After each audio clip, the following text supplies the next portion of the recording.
سندور لگانا اس کا کیا حکم ہے؟ چنانچہ شادی کے وقت دلہن کے بالوں میں جو بیچ میں لگایا جاتا ہے، اس طریقے سے دلہن کے بالوں میں دونوں طرف سے اس طریقے سے چیر کر کے اور یہاں بیچ مانگ پر جو ہے سندور لگایا جاتا ہے۔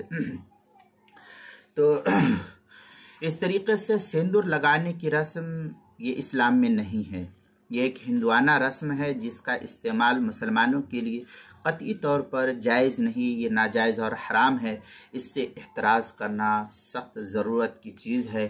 چنانچہ حدیث پاک میں اس طریقے سے فرمایا، مشکات المصابیح کی اور سنن ابی داؤد میں ہے، عن ابن عمر رضی اللہ تعالی عنہما قال قال رسول اللہ صلی اللہ علیہ وسلم من تشبہ بقوم فہو منہم۔ یہ روایت ابو داؤد کتاب اللباس باب فی لبس الشہرہ، اس طریقے سے جلد نمبر 2 صفحہ نمبر 559، حدیث نمبر 4031 جو دارالفکر بیروت کا چھپا ہوا نسخہ اس کے اندر۔ مشکات المصابیح کتاب اللباس الفصل الثانی جلد نمبر 2 صفحہ نمبر 375 پر ہے۔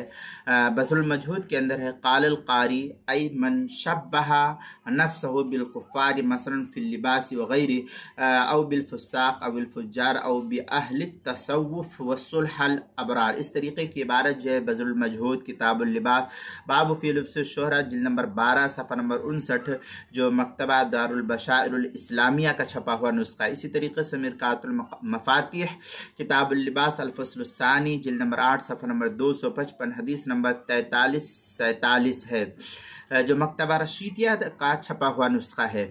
اسی طریقے سے فیض القدیر جو شرح الجامع الصغیر ہے اس کی جلد نمبر 11 صفحہ نمبر 4743 ہے، حدیث نمبر 5893 جو چھپا ہوا ہے نزار مصطفیٰ الباز ریاض کا چھپا ہوا یہ نسخہ ہے۔ اسی طریقے سے کتاب المسائل کی چوتھی جلد صفحہ 310 پر بھی اس کو نقل کیا گیا، لہذا اس رسم سے ہم مسلمانوں کو پرہیز کرنا بہت ہی ضروری ہے۔